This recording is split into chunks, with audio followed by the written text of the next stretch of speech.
You're normally self-motivated, but something's happened that sets you back on your heels. So, how do you stay motivated? How do you get yourself back in that motivated stance when something's happened? That's today's topic on this morning's Coffee with Colleen.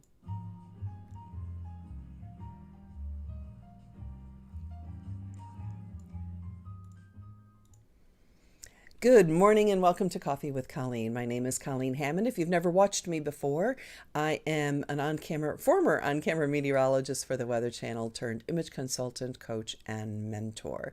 And on these Coffee with Colleens, we share a lot of variety of information, but in addition to working with people's style and image and helping women figure out what to wear, I work on the inner beauty as well. We want to work on our self-confidence, our self-worth, and how we present ourselves to the world is basically impacted on who we are on the inside. So a lot of these shows on Coffee with Colleen are centered on doing our own self-work. And due to the quarantine, this is being recorded in July of 2020. During this whole quarantine, a lot of us had a lot of setbacks that we didn't expect. And you may have thought, I'm really a self-motivated person, and I normally am not impacted by a lot of things. I just keep going and going and going. But you know what? We're human. And sometimes we look back and go, gosh, I used to be so self-motivated, or I used to be so thin, or I used to be. And it took a certain sense of taking all the emotion out of it and doing some logic search to really get that back, whatever it was. So today we're going to talk about how to remain focused in 5 points and 5 tips to help you get your self motivation back. Because at one point you may have said, well, I'm kind of self-motivated, I know how to do this. I'll just, but life has its ebbs and flows, and people have their own ups and downs. And sometimes when you look back, you're like, I have no idea when or how this changed. But let's be realistic and take the emotions out of it and stop like wallowing. And I love that word, so I use it a lot. But some people just like to wallow, right? Do you know people like this? That's one of the tips. We'll get to that in just a minute. So we want to get you to that next phase in your life, because let's face it, it's just like after 9/11 and a lot of things in the world changed, and they have stayed. Airports are not the same as they were before 9/11. And airports are not the same now with masks and COVID and G614 and all these new mutations and everything. So we have a new reality that we're dealing with. And some people are trying to buck the trend and stay in our old reality. And sometimes things are just too big for us to, it's the Titanic. Sometimes it's too big to change. So what can you do about it right now? You can change your own mindset and help deal with it. Now, I'm not saying don't go out and participate in things that you feel important in your life, but that's another story, because I know I'm going to get emails on that one. Anyway, so let's talk about these 5 ways to keep up your self-motivation after you've faced any kind of setback in your life, whether it's the death of a loved one, you've gone through a divorce, you're now an empty nester and you're finding yourself, now what do I do? Or if you're impacted by this quarantine, or you lost your job, or maybe there was a major health situation that happened in your life. Whatever the setback was, these are 5 ways. Number 1, you have to redefine how you look at it and your approach. So I use this quote all the time. The definition of insanity is doing the same thing but expecting a different result. So now you're in a new situation. The same thing you've done all the time is not going to help you out of this situation, right? So we have to redefine how we approach things. And that takes a sense of logic. You have to sit down, take the emotion out of it, talk to yourself as if you were talking to your best friend. Figure out a new way. I need to change. I need to do things differently. What are the things that are going to help? What are the things that are not going to help? You ever heard of a Benjamin Franklin, where you put down on a piece of paper the pros and cons? So on one side of the paper, you're like, all the things, the good things that could happen if I do this thing, and these are the consequences. And then you can just look at it in black and white, or blue and yellow if you're using a legal pad, and look at it on a piece of paper and help weigh the decision that way. Just write it out. So redefine your approach. Number two, if you're around a lot of people that are bringing you down, you know what? You're the sum of the 5 people you spend the most time with. You've heard that, haven't you? Who are you hanging out with? Are they uplifting you, helping you get back on your feet? Or are these the crabs in the pot? They're miserable, and they see you trying to change your life and get out and climb out, and they're grabbing you and pulling you back in. Because that's what crabs will do. If you put crabs in boiling water and one crab tries to crawl out, another crab will grab them and pull them back into the boiling water. So do you have crabs in your life? Or do you have boosters? People who are happy for your success, people who are happy and want to help you. Or if you go to somebody, you're like, yeah, I lost my job. Yeah, so did I. What are you whining about? Not people you want in your life, right? Not everybody makes you feel good. And if it could be a personality conflict, quite frankly, it could be a family member. You never know. But if you are in a situation where you're around a bunch of people, and when you leave them, you feel worse about yourself, then these are not the people that you want to be with, do you? I mean, do you want to hang out with people and then feel bad when you leave them? It's an hour of your life you'll never get back. So really look at the people in your life. Now, I do have a program. I have free information, and then there's a very low cost program on how to deal with toxic people and how to get them out of your life. Get them out of your life. Even if they're people that are family members, and it comes up all the time. What if it's your spouse? I talk about that. If you've decided to stay with this spouse, how can you set those boundaries and how can you change your mindset? So look at the toxic. I'll put that link to that in the notes. Got some stuff in my teeth. Okay, number 3. Self-care. When you're feeling down and your situation has changed and you've got some setbacks, now's the time to give yourself a little tender love and care.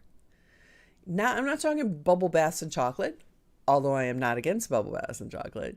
But you may need to do, instead of self-sabotaging behaviors like sitting and eating a half gallon of ice cream, do something that's going to really care for your body, for your soul, and sitting down and doing something in the moment, whether it's having something to drink or foods that you really shouldn't be eating for your body type, or I'm going to skip my workout today, or that type of thing. Do something, cook yourself a healthy meal, treat yourself, take yourself out to, if you can't cook or don't have time to cook, take yourself out and have a healthy meal, because that will ultimately make you feel better. Do you know almost all of your emotions originate in your gut, in your stomach?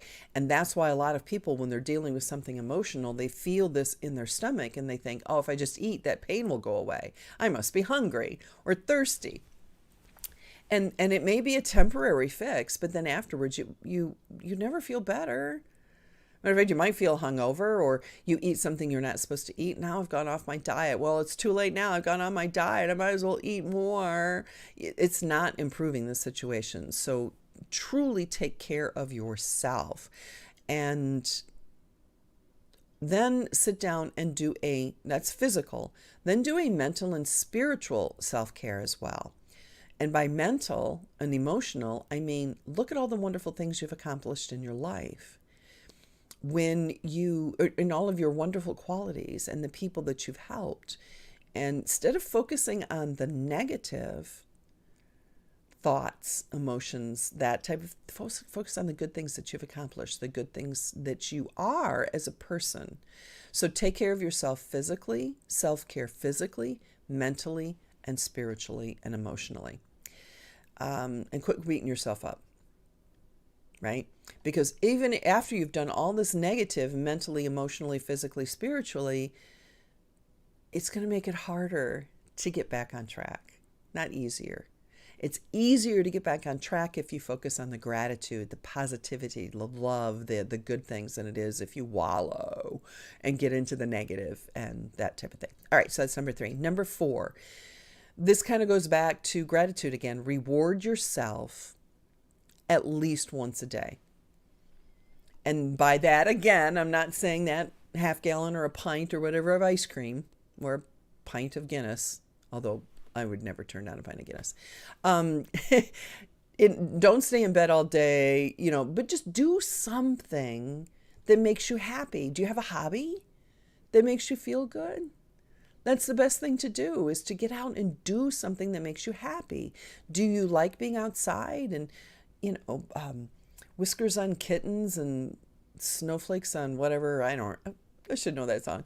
Anyway, go for a walk, be outside. Again, cook a healthy, delicious meal. If you engage in a hobby, maybe you didn't have time for that hobby before. Now you do, because you lost your job. So engage in that hobby while you're looking for a new job. But do something positive and uplifting that you enjoy. And always, always, always focus on gratitude. It is what it is. My children hate when I say that, but it is what it is. The situation at hand is what it is. And you can't change the situation. You can change how you deal with it, how you choose to look at it, and make a new plan. So that's number 4, engage in something that's uplifting and makes you feel good. Number 5, let the past be the past.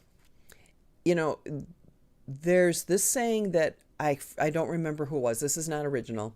But if you're depressed, you're living in the past. If you're anxious, you're living in the future. If you're at peace, you're in the present. If you're depressed, you're thinking about the past. If you're anxious, you're thinking about the future. Be at peace, be filled with gratitude, and focus on living in the present.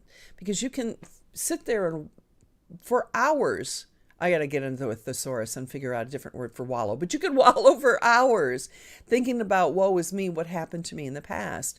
Oh dear, and now I'm anxious because how am I going to take care of the future? And none of that is going to change. The future hasn't happened yet, so why are you even thinking about it? The future depends on what you're doing right now, not what happened in the past. So you're all depressed about losing your job. I kind of keep coming back to that one because so many people have reached out to me because they have lost their jobs. Hindsight's 2020. If only I had done this, maybe I wouldn't have lost my job. If only I had done it. No.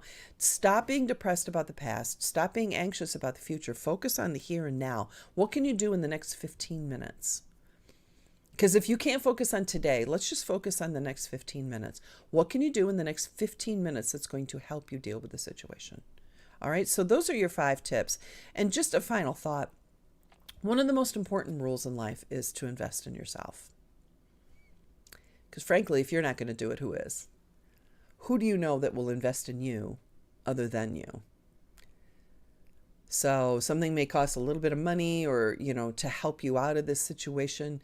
If it's going to help you and invest in you, that's the most important thing for you right now, is to be proactive and take care of yourself, because other people depend on you and you can't pour from an empty pitcher. If you are drained and empty and anxious and depressed because the past and the future, how can you help other people? And the same is true if you've got other people that are going through the same thing. Maybe they don't have the energy right now to be helping you through this. So you need to take care of yourself first, because I always said this as a mom. If you're out there draining yourself, then you are not helping yourself, and you're not helping your children, that's for sure, right? Because if you're empty, how can you help them? Okay. Oh, yeah. All right. Thanks, Tina. And for the notes, of course. So be yourself and do what you can to make yourself the best you can be. All right. So let's take a look at where you can get these notes for today. And let me see. Here it is. And this, again, was not my idea. This is somebody else's idea. Patreon. Never even had an opportunity to talk about this before. And we've got the opportunity to do this now. So Patreon has a deal where you can do with different levels and you can be a membership. So we did an espresso level.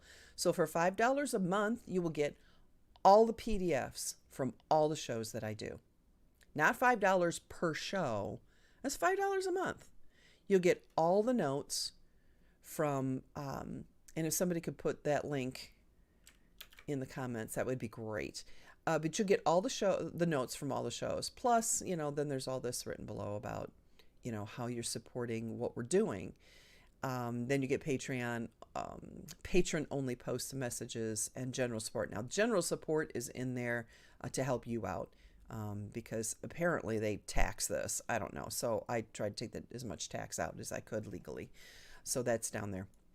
And then the latte level is $10 a month. And again, you get all the notes from the shows, the weekly coffee with Colleen's, all the notes we did that month, plus any extras that are available this week. And I'll show you the extras that are available this week. So anytime I have extra references or extra PDFs or videos or audios and that kind of stuff, you will get those as well for $10 a month, which is a pittance, really. Plus all the other stuff. And then the cappuccino level, those are the names you see scrolling across the bottom of the screen. That's at $20 a month. So you get all the notes, plus all the extras that are available, plus the behind the scene videos. And at this level, every 3 months that you are a cappuccino member, I will send you a physical gift in the mail. So you get quarterly gifts and merchandise based on your tier level. And then, of course, your name is displayed on all the shows. So, again, you get this month at the espresso level, the $5 level, you'll get all the PDFs from all of the shows. And this one is the PDF. These are the notes for 5 ways to remain self-motivated after a setback.